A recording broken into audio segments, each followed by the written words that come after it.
오늘 말씀은 갈라디아서 4장 21절에서 31절까지의 말씀입니다. 약속으로 말미암았느니라 라는 제목으로 함께 나누겠습니다. 말씀의 시작은 이렇습니다. 21절과 22절 말씀을 보면 내게 말하라. 율법 아래에 있고자 하는 자들아, 율법을 듣지 못하였느냐? 기록된 바 아브라함에게 두 아들이 있으니 하나는 여종에게서 하나는 자유 있는 여자에게서 났다 하였으며. 오늘 갈라디아서 4장 21절과 22절 말씀을 보면은 하나님께서 율법의 의미를, 그렇지만 그 가운데 하나님이 진정으로 뜻하시는 믿음과 약속과 유업을 함께 말씀하시면서 중요한 것이 무엇인가에 대해서 분명히 밝혀주고 계십니다. 그때 비유로, 그렇지만 있던 사실을 알려주시는데 그것이 바로 아브라함의 이야기입니다. 이 말씀을 이해하려면 이제 아브라함의 이야기를 좀 알아야 합니다. 아브라함의 이야기는 이 창세기 말씀에 나오는데 창세기 15장 5절과 6절 말씀을 보면 이렇게 나와 있습니다. 그를 이끌고 밖으로 나가 이르시되 하늘을 우러러 무별을 셀 수 있나 보라. 또 그에게 이르시되 내 자손이 이와 같으리라. 아브라함이 여호와를 믿으니 여호와께서 그 일을 그의 의로 여기시고. 이제 아브라함이 자식이 없었습니다. 아들이 없었습니다. 그래서 하나님 앞에 간구하였지만 이제 얻지를 못했습니다. 그때 하나님이 아브라함을 밖으로 데리고 나가셔서 밖에서 하늘을 보게 하십니다. 당연히 별을 보았으니까 밤이었겠죠. 밤에 하나님이 하늘을 보며 별을 보게 하시며 이렇게 말씀하십니다. 너의 자손이 이 별과 같을 것이다. 내가 별을 셀 수 없는 것처럼 너는 수많은 자녀들을 허락받을 것이다. 믿음의 세대를 허락받을 것이다. 그때 아브라함이 그것을 믿었고, 지금 현재 없는데 그렇게 될 거라고 믿었고 하나님은 그것을 의로 여기셨습니다. 그런데 15장 2절부터 4절까지 말씀을 보면은 요 바로 하늘의 별을 보여주시는 장면, 이 별을 보기 전에 이런 일이 있었습니다. 아브라함이 이르되 주 여호와여 무엇을 내게 주시려 하나이까? 나는 자식이 없사오니 나의 상속자는 이 다메섹 사람 엘리에셀이니이다. 아브라함이 또 이르되 주께서 내게 씨를 주지 아니하셨으니 내 집에서 길린 자가 내 상속자가 될 것이니이다. 여호와의 말씀이 그에게 임하여 이르시되 그 사람이 내 상속자가 아니라 내 몸에서 날 자가 내 상속자가 되리라 하시고. 이제 아브라함이 자식이 없었기 때문에 그 종 중에서 가장 충성스러웠던 엘리에셀을 자신의 상속자로 이제는 세워야겠다라고 마음을 먹었습니다. 그래도 내가 믿을 만한 사람이다 이렇게 생각을 한 것이죠. 그때 하나님 뭐라고 말씀하셨냐면 너의 집에서 길리운 자가 상속자가 아니라는 거예요. 너의 몸에서 날짜가 상속자다라고 분명히 말씀해 주십니다. 그런데 이것이 이제 아브라함이 그 다음에 이 일을 벌이는 이유가 되는데, 그 열쇠가 되는데, 하나님이 분명히 너에게서 내 몸에서 나는 자가 상속자가 될 것이라고 했지, 이 당시만 해도 사라에게서 나는 자만이 상속자다라는 말씀을 안 하셨어요. 아마 하나님이 그렇게 말씀하셨으면 아브라함이 맨 처음부터 사라 외에는 그 누구도 가까이 하지 않았을 것입니다. 그런데 창세기 16장 1절 말씀부터 보면 이렇게 나와 있습니다. 아브라함의 아내 사레는 출산하지 못하였고 그에게 한 여종이 있으니 애굽 사람이요 이름은 하갈이라. 사레가 아브라함에게 이르되 여호와께서 내 출산을 허락하지 아니하셨으니 원하건대 내 여종에게 들어가라. 내가 혹 그로 말미암아 자녀를 얻을까 하노라 하매 아브라함이 사레의 말을 들으니라. 아브라함이 이 아내가 허락한 게 아닙니다. 아브라함이 나한테 자녀가 필요하니까, 나한테 분명히 상속자가 있는데 당신은 자식이 없으니까 내가 다른 사람하고 결혼하겠다고 이야기하지 않았어요. 아내였던 사레가 우리의 사이에서는 자식이 없으니까 내 여종 하갈에게 들어가라고 요청했습니다. 그를 첩으로 맞이하라고 요청을 한 거예요. 그러고 나서 하갈을 통해서 이스마엘을 얻게 됩니다. 하나님이 하갈을 통해 자식을 허락해 주셨습니다. 그러니까 이 당시에 아브라함이 거짓으로 이 여종을 얻었거나 아니면 당시에 법적으로 전혀 문제가 되지 않는 상황 속에서, 그런 상황 속에서 이제 아들을 얻게 된 것입니다. 여종을 통해서 아들을 얻었습니다. 이스마엘을 얻은 것이죠. 그런데 여기서 한 가지 문제점이 있습니다. 법적으로도 아무 상관이 없어요. 아내에 대해서도 양심의 거르낌을 가질 필요가 없습니다. 왜냐하면 아내가 요청한 거예요. 그러니까 상황적으로 봤을 때 아브라함, 당신이 왜 여종에게 들어갔느냐 라고 말할 근거가 없습니다. 그러니까 아브라함이 당시에 어떤 죄를 진 게 아닙니다. 당시 이 사회적으로 봤을 때는, 상황적으로 봤을 때는. 그런데 여기에 한 가지 문제는 무엇이냐면 하나님의 말씀이 아닌 사례의 말을 들었다라는 것입니다. 그렇다면 사례의 말을 들을 수도 있어요. 사례를 통해서 하나님이 선지자들을 통해서 얘기하지 않으십니까? 그러니까 사람을 통해서 이야기할 수도 있는 거예요. 그런데 분명한 것은 사례 역시 하나님의 음성을 듣고 아브라함에게 요청한 것이 아니라는 사실입니다. 그렇다면 이 모든 판단의 근본이 어디에 있는 것입니까? 그것은 바로 당시 상황을 고려한, 남편이 원하는 것을 이루어주고 싶었든지 아니면 자신이 가지고 있던 연약함에 대하여서 어떤 자신만의 방법으로 해결하고 싶었든지 사례가 아브라함에게 요청하였고, 아브라함은 하나님의 음성이 아닌 사람의 음성, 아내의 소리를 들은 것입니다. 물론 아내가 말하는데 어떻게 어길 수가 있겠습니까? 그렇지만 당시에 이 부분만큼은 하나님의 약속이 있었는데 그 약속을 자신의 임의로 판단한 거예요. 하나님이 분명 사례를 통해서 주지는 않으셨기 때문에 누구를 통해서도 나올 수 있겠구나라고 스스로가 판단하는 상황이 된 것입니다. 사례는 자기가 상황적으로 제안하였고, 아브라함은 하나님께서 말씀하신 것이 아니라 사례가 말하는 것을 분별하지 못하고 그 이야기를 따라 하갈, 그 여종을 통해서 아들을 얻게 되었습니다. 그때 16장 15절과 6절 말씀을 보면은 그 뒤에 이런 장면이 나옵니다. 사례가 아브라함에게 이르되 내가 받는 모욕은 당신이 받아야 옳도다. 내가 나의 여종을 당신이 품에 두었거늘 그가 자기의 임신함을 알고 나를 멸시하니 당신과 나 사이에 여호와께서 판단하시기를 원하노라. 황당한 상황이 벌어집니다. 그게 무엇이냐면 하갈이 임신하고 나니까 이제 원래 자기 주인이었던 사례를 핍박하기 시작하는 거예요. 당신은 자식도 없으면서 이러면서 이제 아프게 만드는 것이죠. 그러니까 사례는 그 상처를 받으니까 또 아브라함에게 가서 내가 당신을 선대함으로 이렇게 이야기를 하였는데 그 부탁을 해서 내가 이렇게까지 이 선한 마음을 갖고서는 행했는데 오히려 이제 내 여종이 나를 이렇게 핍박하는 게 옳습니까? 당신과 나 사이에 여호와께서 판단하시길 원합니다 라고 이야기를 합니다. 조금만 그것을 일찍 판단하셨으면 좋으실 뻔했어요. 지금 이제야 비로소 여호와께서 판단하시기를 원한다고 이야기하고 있는 거예요. 아브라함이 사라에게 이르되 당신의 여종은 당신의 수중에 있으니 당신이 눈에 좋을 대로 그에게 행하라 하매 사레가 하갈을 학대하였더니 하갈이 사레 앞에서 도망하였더라. 이 집안에 대혼란이 벌어집니다.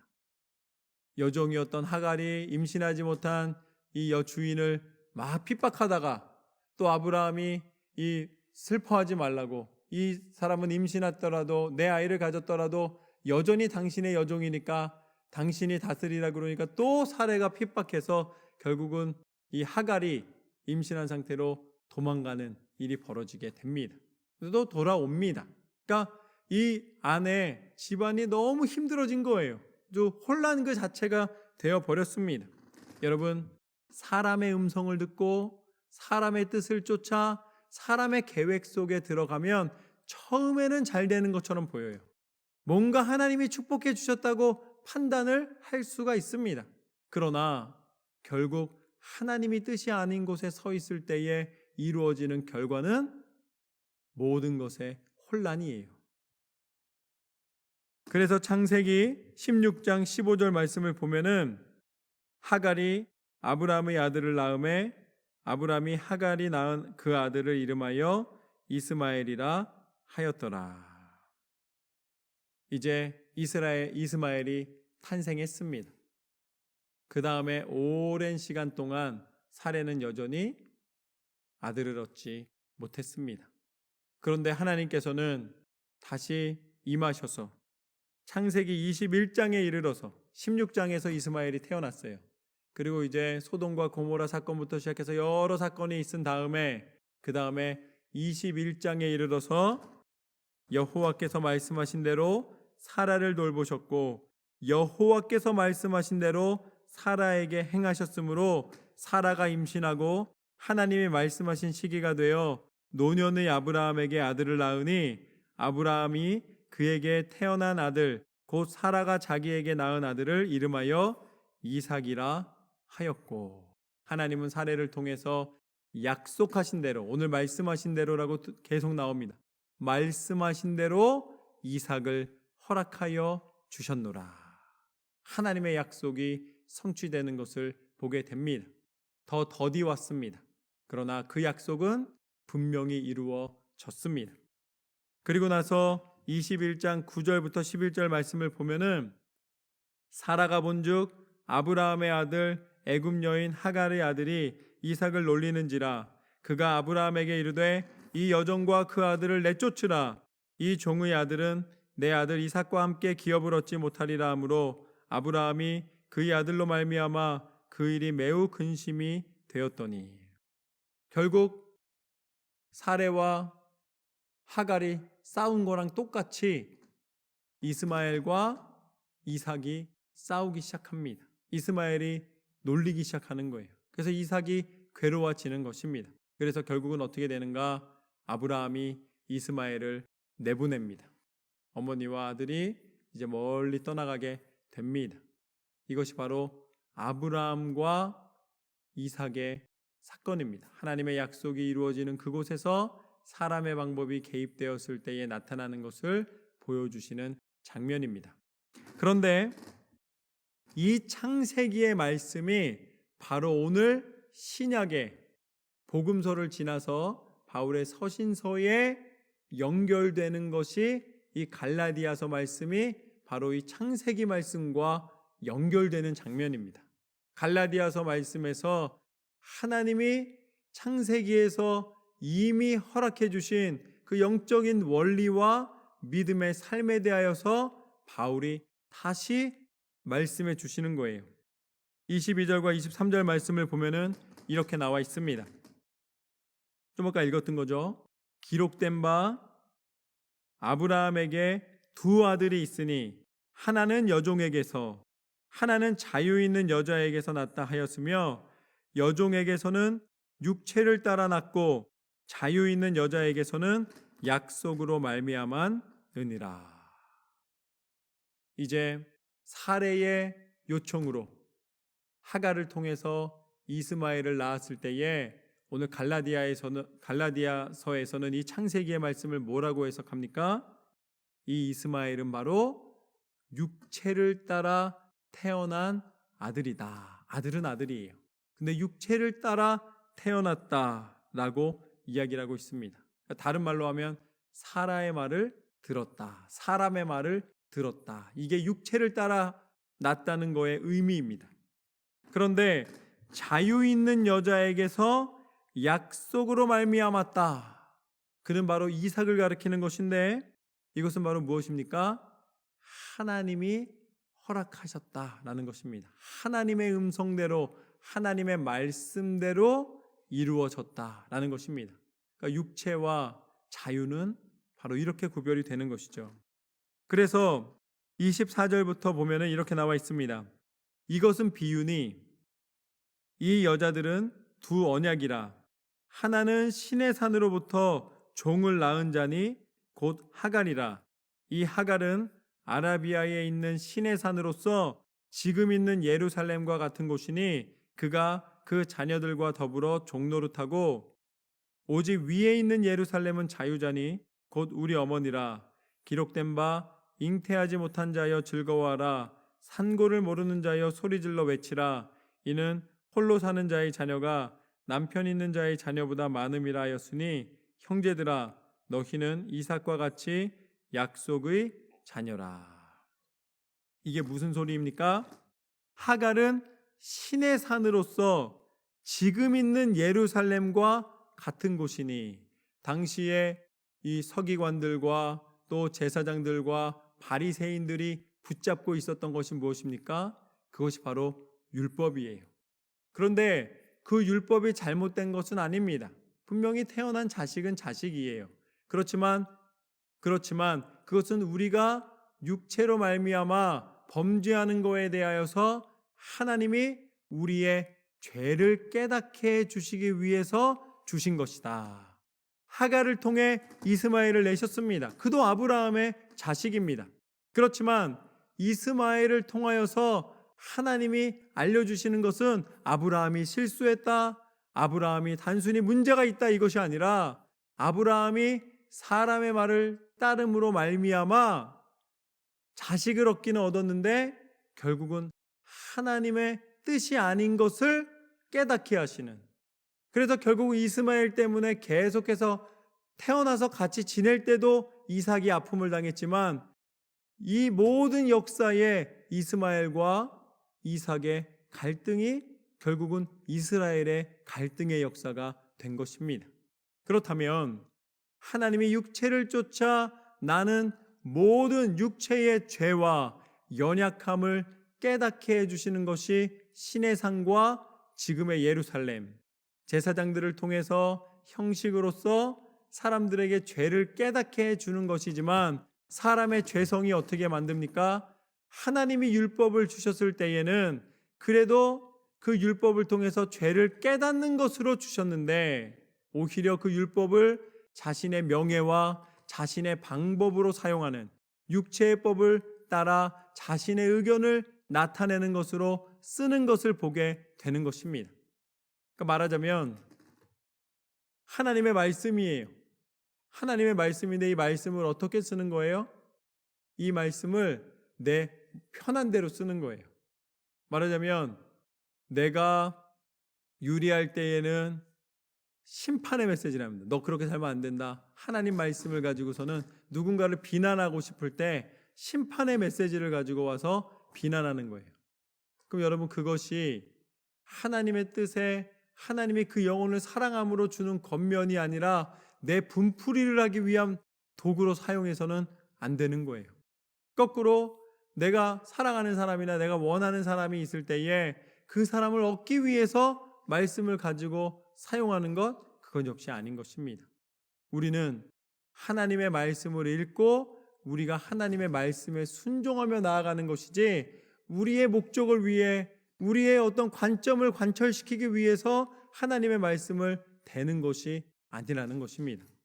결국 신의 산도 예루살렘도 하나님의 뜻을 전달받은 그 율법을 전달받은 곳이지만 결국은 이 당시에 형식과 율법주의를 통해서 하나님의 뜻이 아닌 자신들의 성을 쌓고 있는 육체의 죄의 모습을 말씀해 주고 계신 것입니다. 종노릇하고 있다는 것이죠. 그러나 뭐라고 말씀하시는가? 오직 위에 있는 예루살렘은 자유자니 곧 우리 어머니라. 지금 예루살렘이 아니라 위에 있는 예루살렘. 이것은 결국은 뒤에 연결되는 요한계시록에 나와 있는 새 예루살렘을 이야기하는 것이죠. 결국 하나님의 뜻, 하나님의 능력, 하나님의 계획, 하나님의 말씀, 하나님의 인도하심을 말씀하고 있는 것입니다. 그리하여서 이 가운데 하나님의 뜻이 선포되며 하나님의 능력이 증거되며 이삭과 같이 하나님의 약속이 성취될 것이라. 우리는 하나님의 약속을 붙잡고 나아가는 사람이다. 이제 형식 속에서 내 성을 쌓는 인생이 아니라 하나님의 뜻을 분별하여 낮아지고 겸손하여지고 영적으로 깨어 하나님의 뜻을 향하여 나아가는 것이다. 그렇기 때문에 이 땅을 살아가는 동안에 너희에게 일어나는 일이 있다라는 거예요. 우리가 육신을 입고 있기 때문에 벌어지는 일이 있다. 그게 뭐냐면 29절입니다.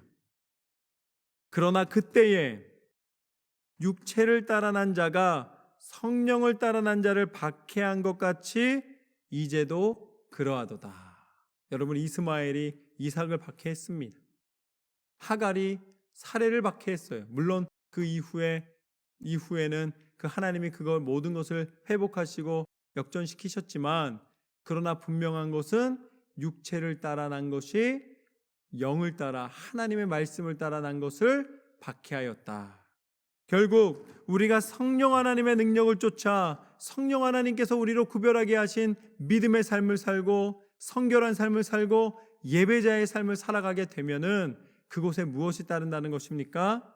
우리가 육체를 입고 있기 때문에 육체를 입은 자가 결국은 육체를 입고 살아가고 있기 때문에 끊임없는 유혹과 죄악의 모습들이 우리를 괴롭히고, 또한 성령의 능력이 우리 가운데 증거되면 증거될수록 더 큰 어려움과 더 큰 환난이 우리 삶 가운데 나타나게 된다는 것입니다. 그래서 그것을 이상히 여기지 말라는 거예요. 여러분, 우리는 하나님의 사람이기 때문에 하나님의 뜻대로 나아갈 때에 하나님이 우리를 건지시고 하나님이 우리 가운데 역사하시는 줄로 믿습니다. 우리가 요즘 사사기 말씀을 읽고 있는데, 이제 이 이스라엘 백성이 베냐민 지파에게 당했으니까 이 베냐민 지파에게 가서 이 모든 것을 바로 잡아야 하는 상황이 됩니다. 그런데 하나님께서 뭐라고 말씀하시냐면 가라는 거예요. 너희가 가서 그 기부와 그 전쟁 가운데 나가면은 너희가 이기게 해주겠다고 하나님 말씀하십니다. 그러니까 어떻게 합니까? 나가서 싸웁니다. 근데 결과는 뭐냐면 결과는 졌어요. 하나님이 우리가 어떻게 했으면 좋겠습니까? 하나님, 그랬더니 하나님이 가라 그러셔서 갔더니 막상 결과는 전쟁에서 패하고 돌아옵니다. 아니, 이게 어떻게 된 일이니까 하나님, 우리가 나가서 싸우는 게 잘못된 것입니까? 그랬더니 하나님 뭐라 그러시냐면 또 가라 그러세요. 아, 지난번에 한 번은 하나님이 이 패배를 하게 하셨지만 우리를 겸손케 하셔서 다시 이기게 하시나 보다 생각을 하고 또 나갔어요. 그래서 또 싸웠습니다. 근데 결과는 무엇입니까? 완전 참패를 하고 돌아옵니다. 그 전에 뭐라 그러세요? 하나님이 가라 그러신 거예요. 그런데 갔더니 진 거예요. 그러면 분명히 이 시점에서 어떻게 할 수 있는 거예요? 하나님 거짓말쟁이라고. 하나님 어떻게 그러실 수 있는 거냐고. 하나님 우리 가라 그러셔놓고 우리가 패배해서 10,000명이 넘게 죽었는데 도대체 이 상황을 우리한테 뭐라 그러시겠냐고 따질 수 있는 상황이에요. 그런데 참 희한합니다. 이스라엘 백성이 잘 따지기 되게 좋아하는 백성인데 그때는 안 따져요. 그 다음에 또 묻습니다. 하나님 우리가 어떻게 할까요? 우리를 긍휼히 여기소서. 우리에게 왜 이런 결과가 있습니까? 그때 하나님이 내가 너를 이기게 할 것이다. 가라 그러십니다.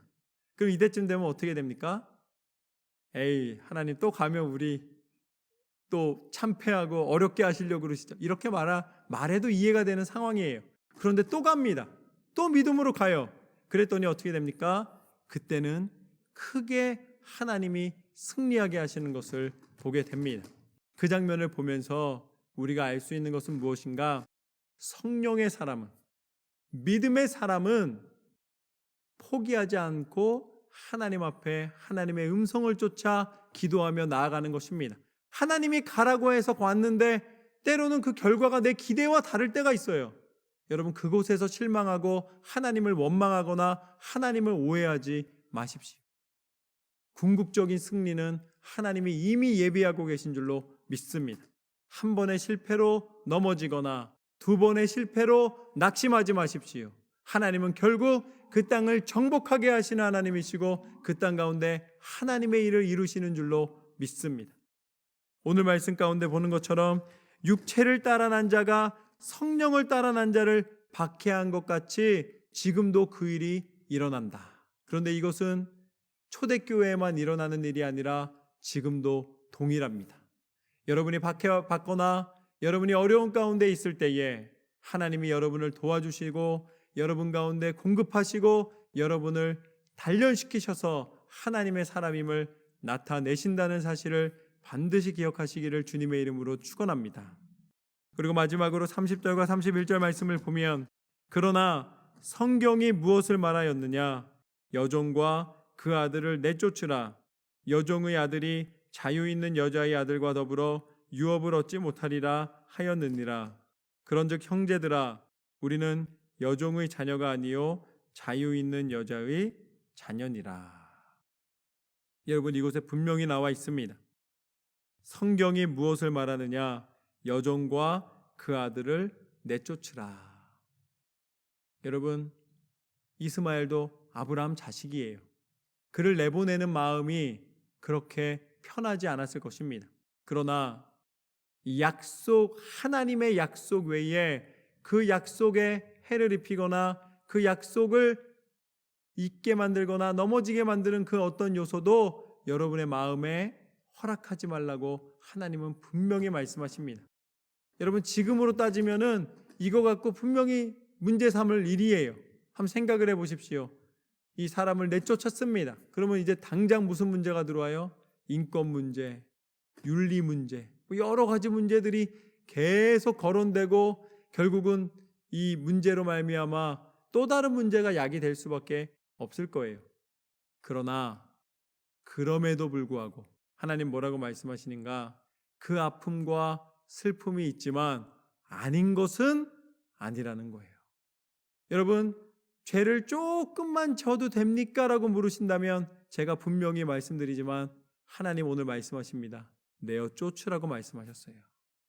조금은 괜찮아라고 하신 적이 없습니다. 조금도 죄는 죄인 거예요. 여러분의 마음 가운데 우리가 완벽하지 않기 때문에 우리가 모르는 사이에 죄를 질 수가 있습니다. 그리고 또 우리의 마음이 때로는 욕심에 가득 차게 될 때도 있어요. 그것도 분노에 가득 차게 될 때도 있습니다. 그러나 분명한 것은 오늘 말씀을 읽고 하나님이 우리에게 음성 들려주실 때에 우리 마음 가운데 있었던 모든 죄악의 것을 떠나보내고 이제는 하나님의 약속 붙잡고 살아가야 할 줄로 믿습니다. 우리의 의지로는 이것이 불가능한 거예요. 우리는 끊임없이 죄와 의의를 공유하며 살아가기를 원합니다. 그리고 더 안타까운 것은 우리가 작은 죄를 지었을 때 우리에게 위로는 무엇입니까? 우리의 참 위로가 있어요. 그리고 그것에 대한 회복이 있습니다. 그런데 우리는 잘못된 방향으로 가요. 잘못된 방향이 뭐냐면 그 죄를 덮기 위해 또 다른 죄를 짓는 거예요. 그리고 그 죄를 덮기 위해 또 다른 죄를 짓다가 욕심과 죄악으로 말미암아 사망에 이르게 되는 것입니다. 여러분 다른 사람의 큰 죄에 쉼터를 삼지 마십시오. 내 죄가 다른 사람의 큰 죄로 덮여지거나 없어지는 게 아니에요. 우리의 죄는 용서받고 회복되고 성결케 될 수 있는 단 한 가지 방법밖에 없습니다. 그 죄에 대하여 그 어둠에 대하여 모든 것을 물리치시고 하나님께서 승리케 하시는 유일한 생명의 길, 이 죄에 대하여 자유함 허락하여 주시는 능력의 길은 오직 예수 그리스도 이름의 권세인 줄로 믿습니다. 예수님이 십자가에 달려 죽으시기까지 순종하심으로 말미암아 우리가 불순종하였던 모든 죄를 다 담당하여 주시고 우리에게 다시 구원과 소망의 이름이 되셔서 십자가에 예수님을 의지하며 나아갈 때에 그 보혈의 능력으로 우리를 씻어 정결케 하여 주시는 줄로 믿습니다. 우리의 완전한 의는 예수 그리스도 이름의 권세에 있노라. 그리고 다시 부활하시사 참 생명의 구주가 되셔서 우리에게 약속하신 오늘 말씀처럼 자유자요 약속의 자식이요 하나님의 자녀된 은혜를 누리는 천국 백성 되는 소망을 우리 가운데 허락해 주신 줄로 믿습니다. 오늘 말씀처럼 이제는 형식과 또 세상의 만족과 세상의 자랑이 다 떠나가 버리고 오직 하나님께서 우리 가운데 예비하여 주신 그 약속 붙잡고 천국의 소망과 예수 그리스도 이름의 권세를 통하여 날마다 승리하시는 저와 여러분의 삶이 되시기를 주님의 이름으로 축원합니다.